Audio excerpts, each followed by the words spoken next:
Hola, buenas tardes. Mi nombre es Julio César Alarcón Ortiz. Soy residente de primer año del Servicio de Otorrinolaringología y Cirugía de Cabeza y Cuello del Instituto Nacional de Rehabilitación. Voy a presentarles la clase de enfermedades inflamatorias de glándulas salivales. Vamos a iniciar con un breve recordatorio fisiológico y anatómico. Vamos a ver las principales enfermedades, dividiéndolas en padecimientos obstructivos, infecciosos, autoinmunes, inflamatorios y granulomatosos. En la parte final de la clase vamos a ver algunos detalles que nos pueden ayudar al abordaje diagnóstico de estas enfermedades y vamos a finalizar con las conclusiones.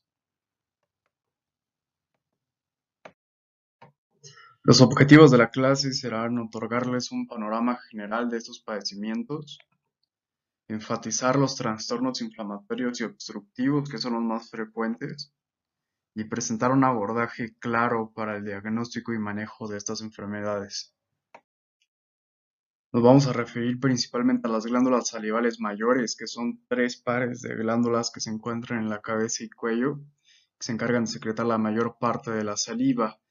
Cuando hablamos de estas glándulas, las parótidas son las más grandes, que se encuentran sobre cada rama mandibular, superficialmente los músculos maceteros. La saliva secretada por esta glándula drena a través del ducto de Stensen a la cavidad oral a la altura de los segundos molares superiores. La que le sigue en tamaño son las glándulas submandibulares que se ubican, como dice su nombre, por debajo de la mandíbula. Estas drenan a través del conducto salival más largo, que es el conducto de Wharton, el cual drena en el piso de la boca, en la carúncula sublingual, a los lados del frenillo de la lengua. Posteriormente están las glándulas sublinguales, localizadas en las depresiones que llevan su mismo nombre, sublinguales, en la superficie interna de la mandíbula. Estas se localizan anteriormente a las submandibulares, justo por encima de los músculos miloioideos, y drenan a través de múltiples conductos salivales, alrededor de 20, llamados ductos de Rivinus, en el piso de la boca. Fuera de estas están las glándulas salivales menores, que son cientos y que se ubican en un plano submucoso en la cavidad oral, especialmente en el labio y los paladares, las cuales no son visibles a menos que exista una condición patológica subyacente. Aparte del tamaño y del sistema ductal, estas glándulas también se diferencian histológicamente por el tipo de acino del cual están compuestas y por las características de la saliva que secretan. En esta tabla están esquematizadas dichas características, nada más llamando la atención que entre más grande es la glándula, más ceroso es el acino y más viscoso es la saliva que secretan, condiciones que son importantes para algunas patologías, como vamos a ver más adelante. En estos padecimientos es muy complicado hablar de números y epidemiología porque son enfermedades bastante heterogéneas. Sin embargo, nacionalmente podemos citar este estudio, que es un análisis retrospectivo del Centro de Diagnóstico de Histopatología Bucal de la UAM Xochimilco. Ellos evaluaron todos los estudios de patología que procesaron provenientes de biopsias de glándulas salivales durante un periodo de 24 años.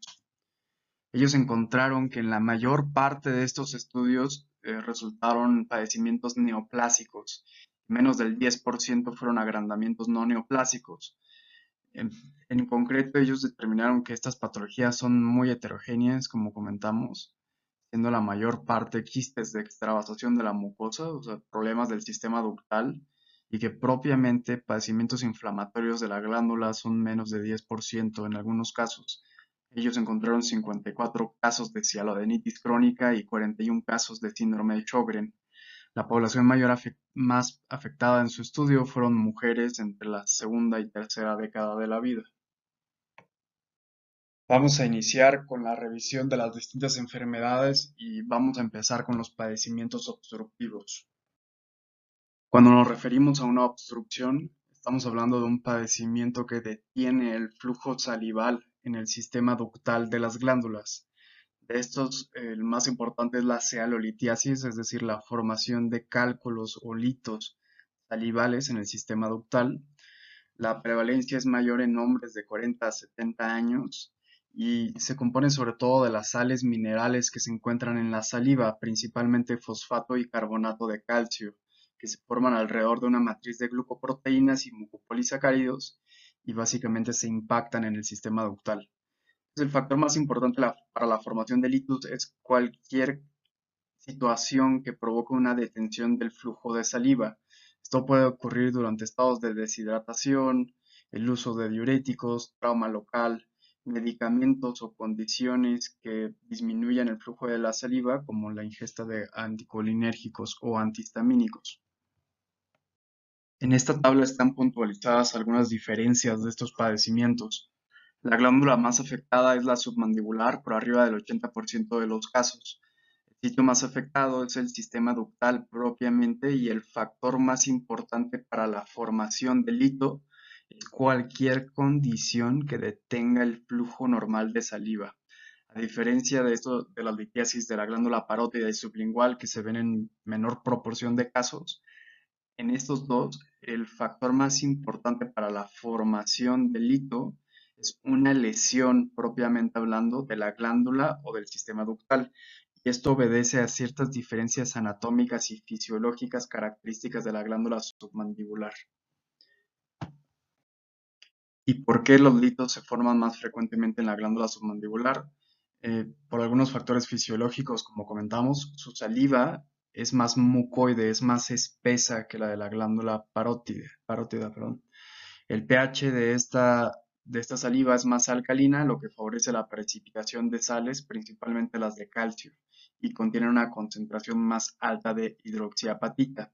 Además, hay algunos factores anatómicos del sistema ductal submandibular que propician la formación de los litos, como un orificio más estrecho en comparación al diámetro ductal, un ducto ancho y tortuoso, recordar que es el ducto más largo con alrededor de 5 a 6 centímetros de longitud, y una dirección más vertical. Todo esto en conjunto favorece la precipitación de las sales de la saliva y la formación del lito intraductal. Estos pacientes se suelen presentar clásicamente con un cuadro de dolor asociado a la masticación y a la olfacción del alimento, llamado cólico salival postprandial.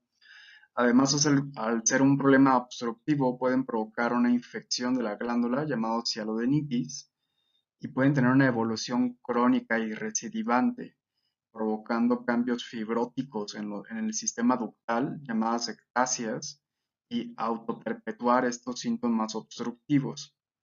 En la exploración física, los pacientes pueden presentar una disminución del flujo salival ocasionado por la obstrucción. Entonces pueden presentar menor cantidad de saliva o pueden presentar salida de material purulento cuando hay una infección asociada. En algunos pacientes se puede evidenciar el hito en la parte distal del ducto, en su desembocadura de la cavidad oral, o palparse a través de la palpación bimanual. En esas fotografías observamos los litos enclavados en el orificio ductal. En la fotografía de la izquierda, en el conducto de Stensen a la altura del segundo molar superior. Y en la fotografía de la derecha, en la región sublingual, de manera lateral al frenillo de la lengua, observamos la desembocadura del conducto de Wharton con un lito, una protuberancia, y de forma un poco más proximal en el ducto un poco de dilatación. Existen otros padecimientos que también pueden provocar cuadros obstructivos en el sistema ductal, de los cuales la estenosis del conducto secretor es la más importante, en sí es la segunda causa más importante de obstrucción ductal, que se presenta en casi un cuarto de las obstrucciones parotidias y casi 10% de las submandibulares. Se cree, o más bien se define, que esta estenosis es provocada por cambios inflamatorios crónicos que provocan fibrosis y disrupción del parénquima y del sistema ductal. Por ejemplo, cuadros de inflamación crónica del parénquima de las glándulas puede ocasionar disrupción de los ductos intraglandulares y provocar estenosis.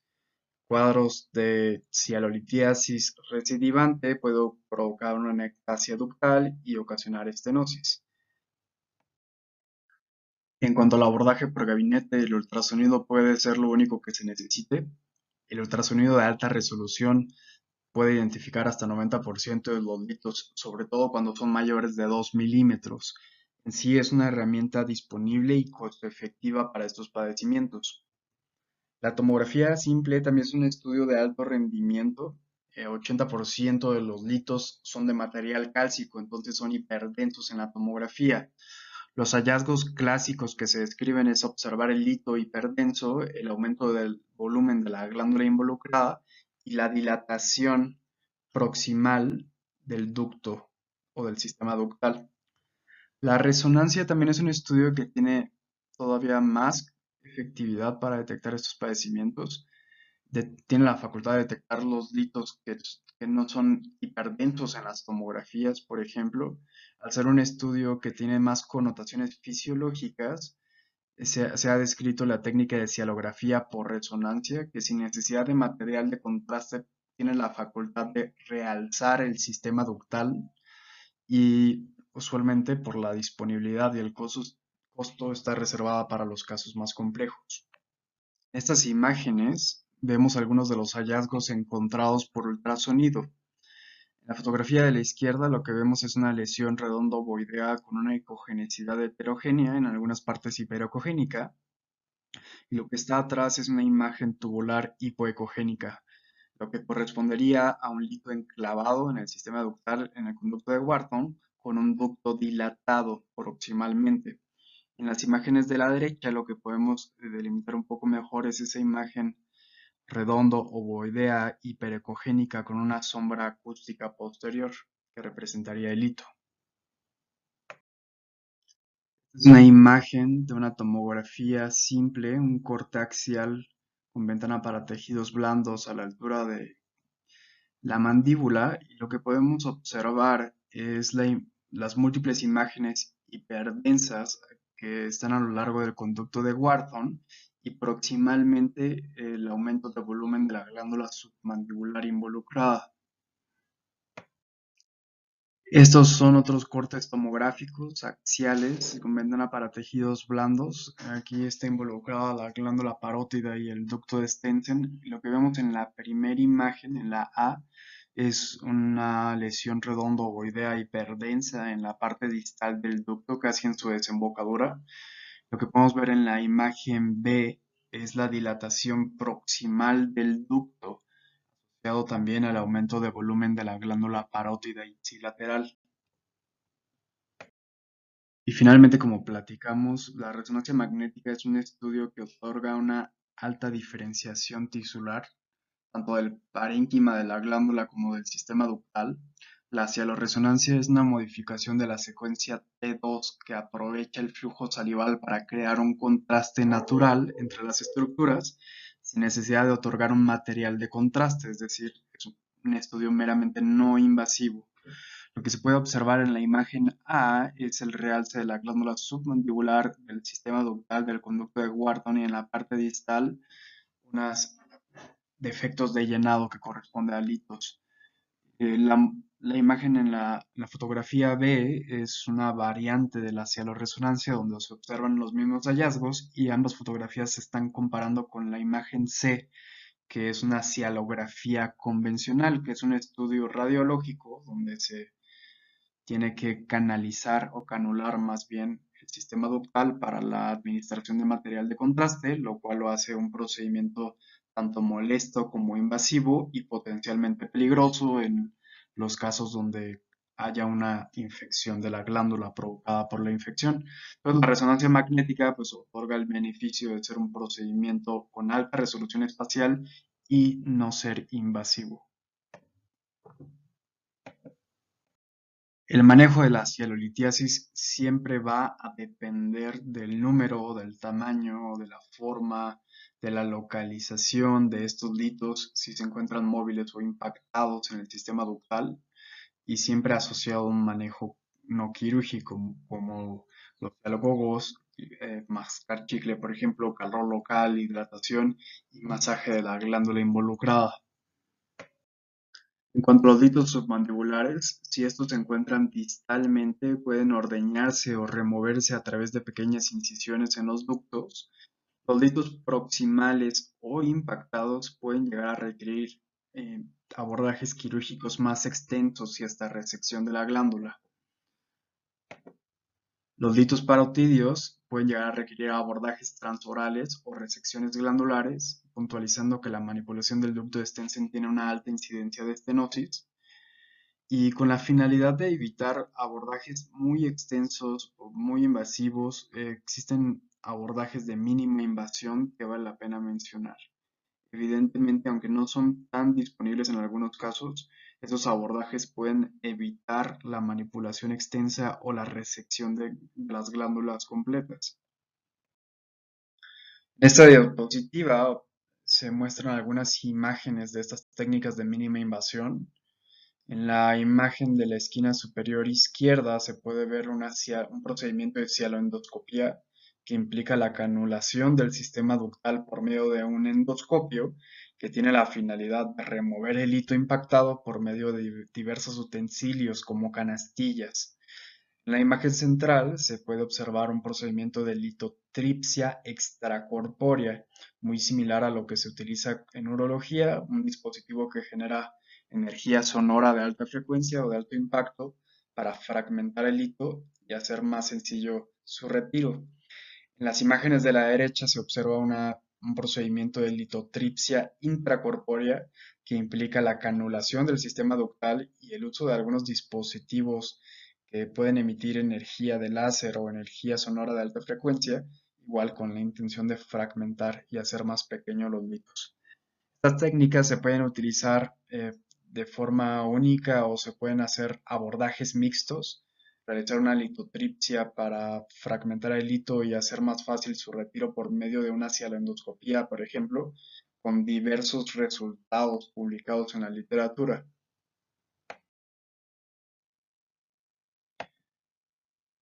Enseguida les voy a presentar un video de el manejo de una cialolitiasis submandibular, un lito enclavado en la parte distal del conducto de Wharton, que fue removido por medio de una incisión transoral del ducto en distal.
Bien, ahora vamos a continuar con los padecimientos infecciosos, de los cuales la más frecuente es la cialodenitis supurativa aguda. Esta se define como una infección en su mayor parte bacteriana aguda, ocasionada por un flujo retrógrado de bacterias a los ductos salivales desde la cavidad oral. Tiene una incidencia muy similar entre hombres y mujeres, con un mayor número de casos entre los 50 y 60 años. Y a diferencia del padecimiento anterior, la glándula parótida es la más susceptible a infectarse. Y también existen algunas particularidades por lo cual la parótida es más susceptible de infectarse. Una de ellas es que tiene un orificio ductal más ancho, lo cual favorecería el flujo retrógrado de bacterias. Tiene una incidencia más alta de traumatismos. Tiene un menor flujo salival en reposo. El flujo salival es un factor protector porque impide evidentemente que las bacterias lleguen al tejido glandular. Y hay algunas características fisiológicas de la saliva que también predispone a esta situación. Es más serosa, tiene menor cantidad de IgA secretora, menor cantidad de glucoproteínas inhibidoras de adhesión bacteriana y menor cantidad de mucina, que normalmente aglutina las bacterias y facilita pues, su retiro. Y existen distintos factores por los cuales se puede desencadenar una infección de las glándulas. Primero de ellos es que se disminuya el flujo de saliva. Los factores más relacionados con esta situación es cualquier contexto clínico de hipovolemia. Normalmente las glándulas salivales necesitan un flujo sanguíneo bastante elevado para secretar la saliva. Entonces, estados de deshidratación en general, hipovolemia, choque, fármacos con inestabilidad hemodinámica, cirugías aparatosas o enfermedades agudas que comprometan la vascularidad de la glándula salival pueden provocar una disminución del flujo de saliva y en teoría predisponer a una infección. En cuanto a los factores mecánicos, ya comentamos la relación que existe entre la cialolitiasis y la cialodenitis, es decir, una obstrucción y una infección de la glándula. También esto puede suceder en traumatismos, cuerpos extraños o la presencia de tumoraciones. Y otros factores relacionados, inmunosupresión, diabetes, pobre higiene bucal, infecciones periodontales, enfermedades autoinmunes que pueden provocar inflamación crónica y ectasia ductal y prótesis dentales. Estos pacientes se presentan con cuadros de instauración aguda. Pueden tener inflamación dolorosa a nivel de la glándula involucrada con sensibilidad a la palpación. Algunos pueden tener fiebre, mal estado general, trismus, disfagia y por la descarga purulenta en el orificio del ducto, sabor amargo en cavidad oral. También recordar que estas infecciones se pueden presentar en el contexto de un paciente críticamente enfermo que tenga alteración del estado de alerta. La exploración física, induración y cambios inflamatorios a nivel de la glándula involucrada y la palpación bimanual puede generar la descarga purulenta en el orificio del sistema ductal. Puede haber elevación de leucocitos y de marcadores de inflamación, hipernatremia y elevación de azoados en el contexto de una hipovolemia, amilasa sérica normal y es muy importante la colección de muestras para cultivos de la secreción glandular. Estas fotografías son de una paciente con una cialodenitis aguda a nivel parotidio.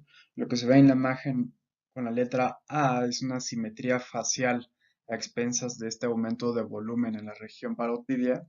En la imagen B, lo que se puede apreciar es que fuera del mal estado y la pobre higiene de las piezas dentales, lo cual pudo haber sido un factor desencadenante, se observa la salida de material purulento a través del ducto de Stensen.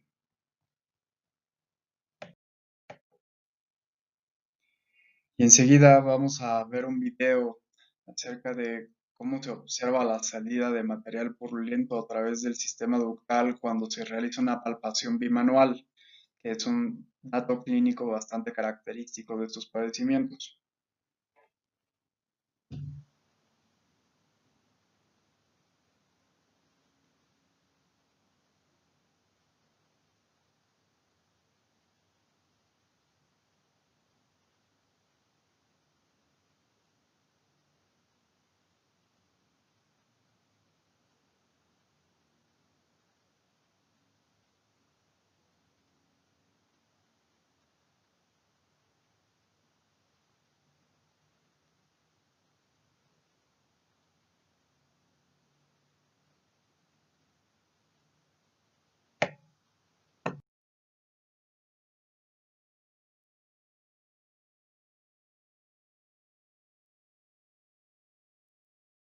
En cuanto al abordaje con estudios de gabinete, se describe que no todos los pacientes lo van a meritar.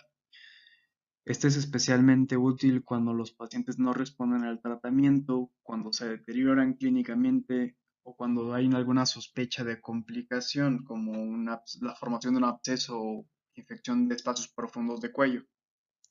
De ser posible, se debe de realizar una tomografía con contraste intravenoso, como vemos en la siguiente imagen. Es una tomografía contrastada, un corte axial, ventana para tejidos blandos a la altura casi de paladar. Lo que se observa es un aumento difuso de volumen de la glándula parotidia izquierda con un realce heterogéneo al material de contraste. Existe un realce de la grasa periglandular marcado con el asterisco y también existe un realce del sistema ductal marcado con la flecha negra. En esta diapositiva se observan dos cortes tomográficos de otro paciente. También son cortes axiales de un estudio contrastado, en lo que se observa en el corte con la letra A. Es una lesión redondo ovoidea a nivel parotidio de bordes y márgenes no tan bien delimitados, con una captación difusa periférica al material de contraste con un centro hipodenso, sugerente de un absceso en formación. Y en el corte con la letra B, lo que se observa es, en un corte un poquito más superior, observa un realce del sistema ductal, que es un dato de inflamación en estos casos. Y finalmente, este otro corte tomográfico, que es de otro paciente, también es un estudio contrastado, un corte axial con ventana para tejidos blandos a nivel de paladar. Lo que se observa es una lesión redondo-ovoidea con bordes y márgenes mejor delimitados, también con un realce periférico al material de contraste y un centro hipodenso, sugerente de un absceso bien formado. Este hallazgo está también acompañado de estriación de la glándula periglandular y un engrosamiento del platisma ipsilateral, ambos datos de inflamación local. En cuanto al manejo, siempre va a depender del estado clínico del paciente. Hay algunos pacientes que van a requerir un manejo de soporte agresivo, fluidoterapia, analgesia y sobre todo inicio oportuno de antibióticos. Algunos de ellos van a requerir el drenaje oportuno del absceso, la colocación de drenajes y exploración cervical en caso de que se sospeche o el paciente presente una infección de espacios profundos de cuello. Y en cuanto a las complicaciones, precisamente el absceso y la infección de dichos espacios, osteomielitis mandibular, una tromboflebitis de la vena yugular asociada a la infección de espacios profundos de cuello, denominado síndrome de Lemierre, obstrucción respiratoria y la parálisis facial se considera una complicación rara. Siguiente cuadro infeccioso es la parotiditis viral, que es la infección parotidia viral provocada por el paramyxovirus, coloquialmente llamada paperas. Es una infección aguda, no supurativa y bilateral, que en el 85% de los casos ocurre en pacientes menores de 15 años. El paramyxovirus es un agente altamente contagioso que predomina en las estaciones de primavera. Se transmite a través de las secreciones respiratorias, salivales y urinarias y es el más frecuente que ocasiona estas infecciones, aunque puede ser ocasionada por otros virus como el del Epstein-Barr, Coxsackie A y B y citomegalovirus. Como muchas otras infecciones virales, se puede presentar con un pródromo asociado a fiebre baja, cefalea, mialgia, anorexia, artralgias y mal estado general de distinta gravedad. Las manifestaciones son dolor y edema localizado en la región parotidia. Se puede presentar con notalgia secundaria, trismus y disfagia. Y en la exploración física se suele ver edema firme no fluctuante con piel tensa y ausencia de datos inflamatorios francos. Estas dos fotografías son de pacientes con parotiditis viral aguda. Lo que se observa es una asimetría facial a expensas del aumento de volumen en la región parotidia. Son imágenes que todos conocemos en los libros, pero que seguramente no vemos clínicamente a pacientes jóvenes con estos padecimientos. Seguramente en un futuro no muy lejano con los movimientos antivacunas veremos algunos pacientes con estas características. En cuanto al diagnóstico de estos padecimientos, el cuadro clínico es altamente sugerente, una parotiditis bilateral dolorosa y no supurativa en menores de 15 años, De serología asociada a estos padecimientos. También existen estudios de PCR que son altamente específicos, pero que se limitan solamente a la sospecha de brotes epidemiológicos. En los laboratorios generales se puede observar una leucopenia con linfocitosis relativa y otros laboratorios como elevación de amilasa sérica de tipo salival pueden apoyar al diagnóstico. El manejo de este padecimiento es de soporte, con descanso, higiene oral, hidratación, dieta sin cialogogos, que puede ocasionar dolor, analgesia y antipirético. Básicamente se describen algunas complicaciones como orquitis, meningitis aséptica, pancreatitis, nefritis e hipoacusia neurosensorial. Y recordar que este padecimiento tiene una profilaxis primaria con la vacuna, que es sarampión, rubiola y parotiditis, que se pone al año y un refuerzo a los 6 años. Siguiente padecimiento infeccioso es la enfermedad salival asociada a VIH. Esta se define como la infiltración linfocitaria a las glándulas salivales como consecuencia de la enfermedad por VIH. Anecdóticamente se le ha dado diversos nombres, como síndrome de infiltración linfocitaria difusa, síndrome Zika asociado a VIH o un síndrome de Sjögren-Lake. Esta afectación salival se puede ver en todas las etapas de la enfermedad y la glándula parótida es la más afectada, del 1 al 10% de los pacientes con VIH. Este síndrome de infiltración linfocitaria que ocurre en este contexto implica la aparición de muchos linfocitos TCD8 positivos en el tejido glandular. Existen múltiples términos para intentar clasificar las manifestaciones del VIH en las glándulas salivales. Sin embargo, se cree que todo es parte de un solo espectro de enfermedad. La linfadenopatía persistente generalizada es aquella donde ocurre simplemente una infiltración difusa a los ganglios de todo el cuerpo, como el que puede ocurrir en un síndrome retroviral agudo. Se desarrolla una hiperplasia folicular difusa en estos ganglios y se puede afectar los ganglios intraparotidios con aumento de volumen bilateral.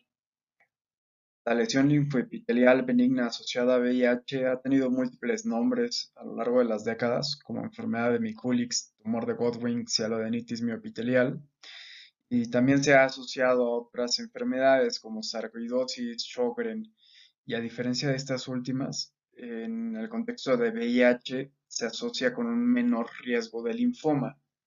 Se caracteriza por la triada de infiltración linfocitaria, como hemos comentado, proliferación intraductal y atrofia o destrucción de los acinos glandulares, clínicamente con lesiones sólidas y aumento difuso de volumen parotidio, con un síndrome Zika por la destrucción de los acinos.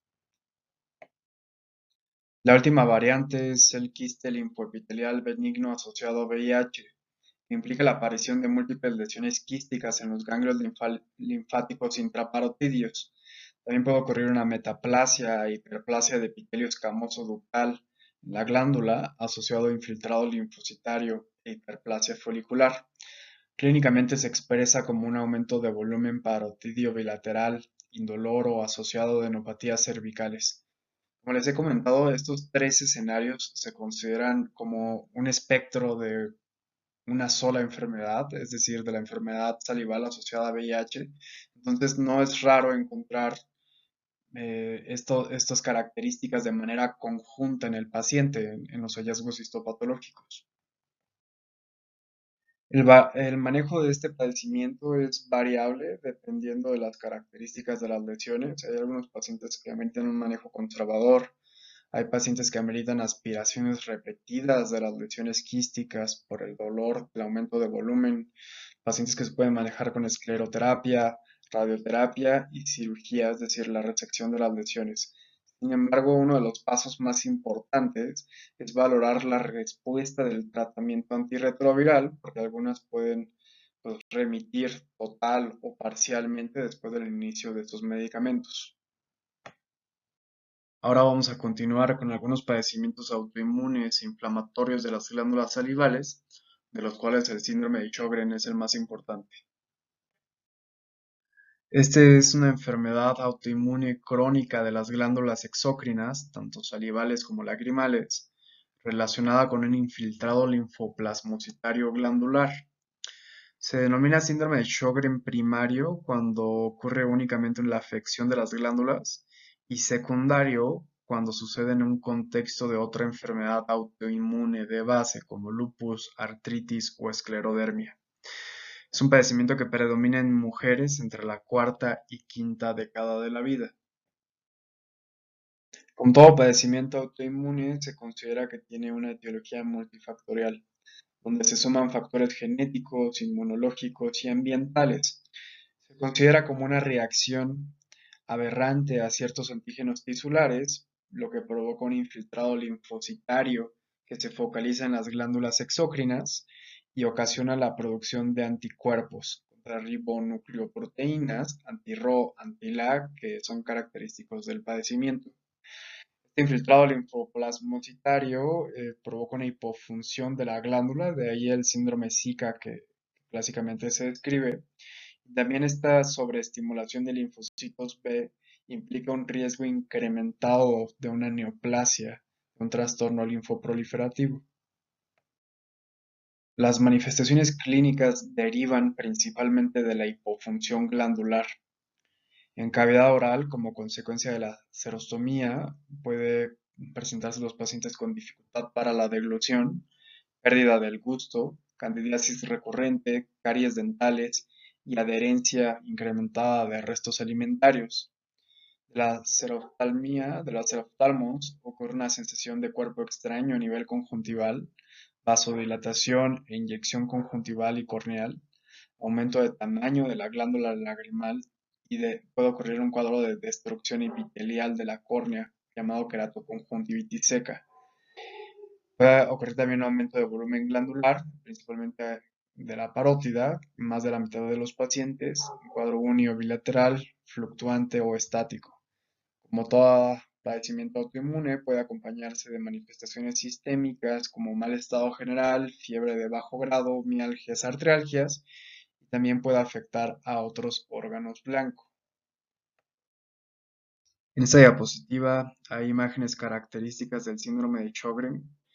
En la imagen superior izquierda hay un corte histológico de una glándula salival donde se observa una anatomía del acino glandular bastante distorsionada con un infiltrado linfocitario central extenso. En la imagen inferior izquierda una imagen de cavidad oral, una lengua seca con un patrón geográfico, un paciente que tuvo caries dentales extensas que ameritó múltiples procedimientos odontológicos. Y en la imagen de la derecha, una paciente con una asimetría facial, un aumento de volumen parotidio bilateral. El síndrome de Sjögren se realiza mediante los criterios diagnósticos del Colegio Americano de Reumatología y de la Liga Europea contra el Reumatismo. Estos criterios abarcan los datos más característicos de la enfermedad, los datos histológicos, donde se documenta el infiltrado linfocitario en la glándula, los datos serológicos, donde se comprueba la formación de autoanticuerpos, y las pruebas o datos donde se documenta la seroftalmia y la serostomía, ya sea con score de tinción ocular o con la prueba de Schirmer y con una prueba de flujo salival no estimulada. Se necesita un puntaje de 4 o más para realizar el diagnóstico. En cuanto al tratamiento, existe un manejo médico para los datos de hipofunción glandular. Para la serostomía se utilizan sustitutos de saliva.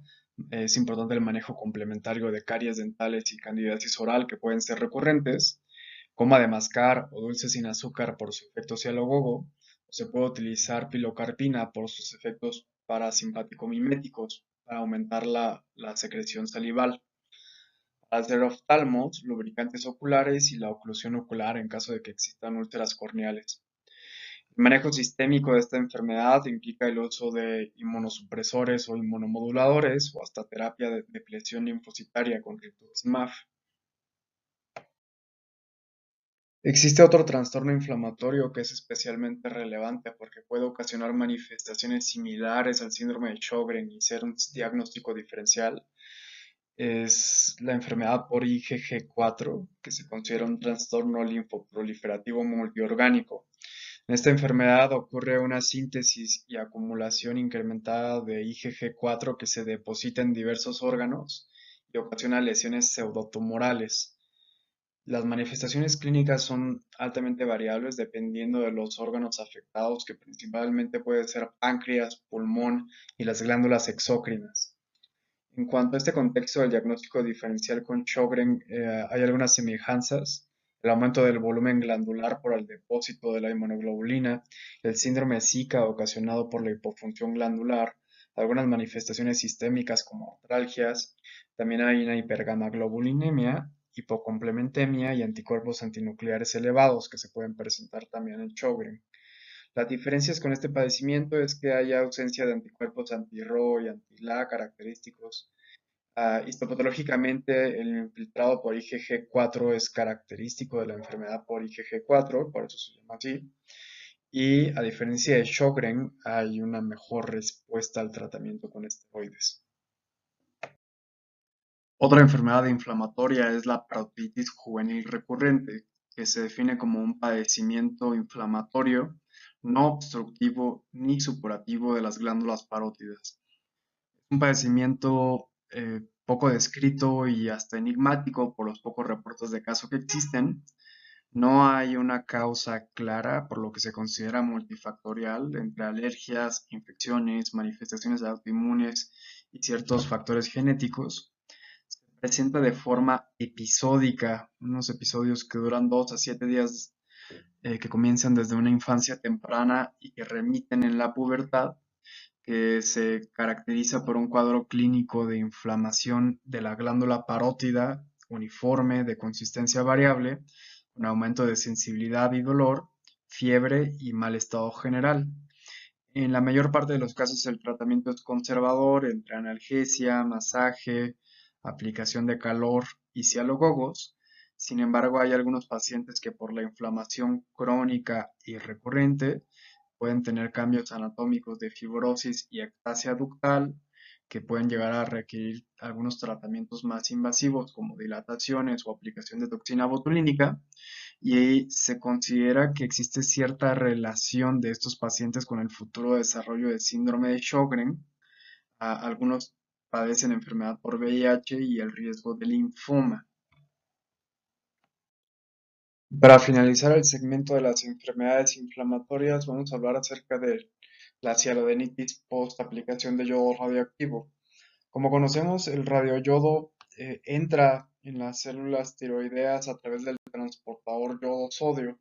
Este mismo transportador también se encuentra en las membranas de las células ductales, lo cual puede, pues, originar la acumulación del radioyodo en las células del acino glandular. Cerca de 24% de la dosis se secreta por las glándulas salivales, por lo tanto existe cierta actividad en los acinos, y se describe que la dosis acumulada mayor de 150 milicuris se asocian a cuadros de serostomía crónica. Sin embargo, los cambios histológicos o fisiológicos se ven desde las dosis de 100 milicuris. Algunas manifestaciones son inflamación difusa aguda con disminución del flujo salival que puede durar unos días o semanas después de la aplicación. Sin embargo, también puede ocurrir un cuadro de fibrosis del parénquima y del sistema ductal, ocasionando ectasia ductal con cialodenitis crónica y serostomía permanente. Ahora vamos a hablar acerca de las enfermedades granulomatosas de las glándulas salivales. La infección salival por Mycobacterium tuberculosis se considera como una presentación bastante infrecuente de este padecimiento, siendo la glándula parótida la más afectada. Puede transmitirse por por parte de la infección primaria cuando las micobacterias llegan a la parótida vía la cavidad oral, o secundariamente en una TB diseminada, ya sea transmitiéndose por vía hematógena o por contigüidad en una afección linfática cervical.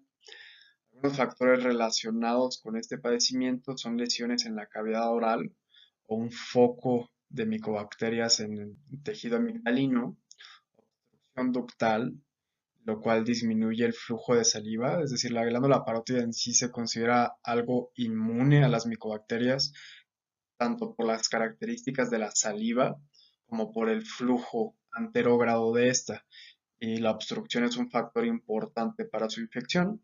Infecciones dentales, afección amigdalina, diabetes mellitus, inmunosupresión son algunos factores relacionados. Se describen dos patrones histopatológicos de esta enfermedad. Un patrón nodular, donde ocurre una afección de los ganglios linfáticos intra o periparotidios, y un patrón difuso, donde hay una afección del parénquima glandular con una necrosis gaseosa y formación de abscesos extensos. También hay dos formas clínicas, la aguda, que es la menos frecuente, donde hay una lesión dolorosa en la región preauricular, y la crónica, donde ocurre, que es la más frecuente, ocurre un crecimiento lento o no doloroso que se asemeja a una neoplasia, y algunos pacientes pueden tener un seno y drenar material de distintas características. Es raro que en general que estos pacientes se presenten con síntomas constitucionales como fiebre, diaforesis nocturna o pérdida de peso. En cuanto al abordaje y manejo de estos pacientes, los estudios de gabinete tienen resultados bastante heterogéneos en estos pacientes. En cuanto al ultrasonido, algunos pacientes pueden tener glándulas hiperecogénicas o hipoecogénicas. Algunos tienen zonas anecoicas, que son las áreas de cavitación dentro de la glándula. Los ganglios linfáticos también tienen distintos patrones de ecogenicidad. Algunos pueden ser ecogénicos o hipoecogénicos, algunos pueden tener lesiones quísticas o calcificadas. Igual pasa lo mismo en la tomografía. Los ganglios linfáticos pueden tener distintos patrones de realce al material de contraste. En cuanto al diagnóstico, es bastante relevante los antecedentes del paciente, el antecedente de COMBE, el uso de PPD. La BAF es especialmente relevante en estos casos porque, número uno, puede ayudar a descartar una neoplasia y, número dos, puede asegurar un diagnóstico. Si se hace un diagnóstico por medio de BAF, el paciente tiene la oportunidad de recibir manejo médico y tener una respuesta total. Sin embargo, hay muchos pacientes donde la BAF no es diagnóstica y solamente se llega al resultado de esta enfermedad después de que se realizó una resección completa de la glándula. Esto quiere decir que la BAF otorga la oportunidad de que el paciente tenga un manejo médico exitoso y ahorrarse la cirugía y los efectos, pues, adversos de esta. También existe la enfermedad micobacteriana no tuberculosa de las glándulas salivales. Este es un padecimiento que predomina en la población pediátrica e inmunocomprometidos. Algunos micobacterias como Mycobacterium kansasi, Crofulacium, Avium intracellular y bovis son algunos ejemplos. Estas micobacterias se suelen transmitir por el contacto de material contaminado en el suelo, aguas, el contacto con animales domésticos o rurales, leche no pasteurizada y sus derivados. Pueden tener periodos de incubación tan largos como hasta 5 años. Clínicamente, estos pacientes se presentan con un aumento de volumen parotidio que es persistente, cambios tróficos en la piel y coloración violácea. Se pueden presentar asociados a linfadenopatías cervicales ipsilaterales. Los cambios tróficos en la piel son realmente característicos. Incluso las micobacterias no tuberculosas pueden afectar únicamente la piel. El abordaje diagnóstico, la BAF, es igual de relevante que en el caso de tuberculosis. Si se puede realizar un diagnóstico antes de una cirugía, el paciente tiene la oportunidad de recibir un manejo médico que lo cure completamente o que por lo menos disminuya el volumen de la lesión de manera considerable y haga la resección mucho más sencilla. Estas fotografías son de una niña de 6 años que padeció una enfermedad por Mycobacterium no tuberculosa. Como pueden ver en la imagen de su izquierda, que es una imagen pre-tratamiento, resecar completamente esta lesión hubiera implicado quitar un segmento grande de piel y hubiera implicado también un riesgo considerable de lesión del nervio facial y de las estructuras vasculares periparotidias.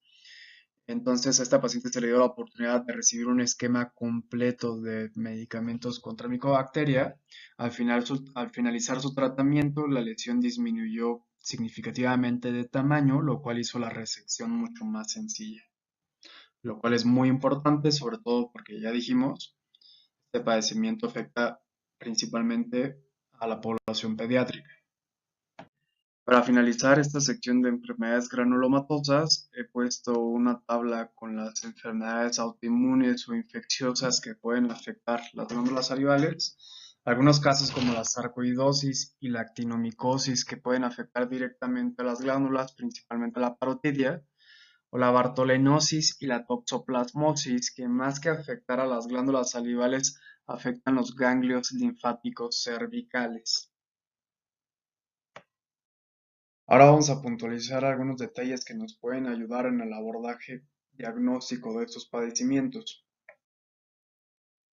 Desde el interrogatorio hay algunos detalles que pueden ayudarnos con las impresiones diagnósticas.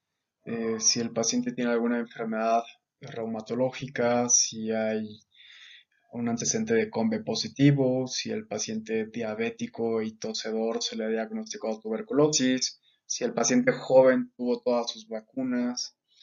Algunos datos clínicos que pueden ser relevantes es la presencia de fiebre, el patrón del dolor, si el dolor se desencadena a la hora de comer, si existe un patrón de cambio de tamaño glandular, si el aumento de volumen es persistente, progresivo, si es estático, si es fluctuante, si existen síntomas relacionados con el síndrome Zika.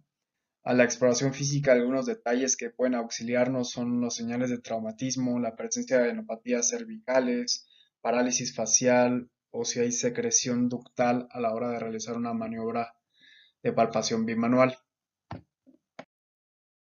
La temporalidad y el patrón de afección de las glándulas puede ayudar a diferenciarnos a algunas impresiones diagnósticas, por lo tanto orientarnos a saber a qué estudios solicitar. Por ejemplo, si se trata de una inflamación aguda de una sola de las glándulas salivales mayores, existe un cuadro de dolor o cólico salival, puede tratarse, y principalmente si se afecta la glándula submandibular, puede tratarse un cuadro de cialolitiasis y el primer abordaje diagnóstico sería con un ultrasonido, con un alto rendimiento diagnóstico. En cambio, si se sospecha de un cuadro de cialodenitis por fiebre, dolor, secreción purulenta a través del ducto o la palpación bimanual, es posible que el paciente necesite mejor una tomografía contrastada. Y esto hay una diferencia muy importante en cuanto a si el cuadro es agudo y la inflamación es bilateral, especialmente en un paciente joven, puede tratarse de un padecimiento viral y no requerir un abordaje diagnóstico.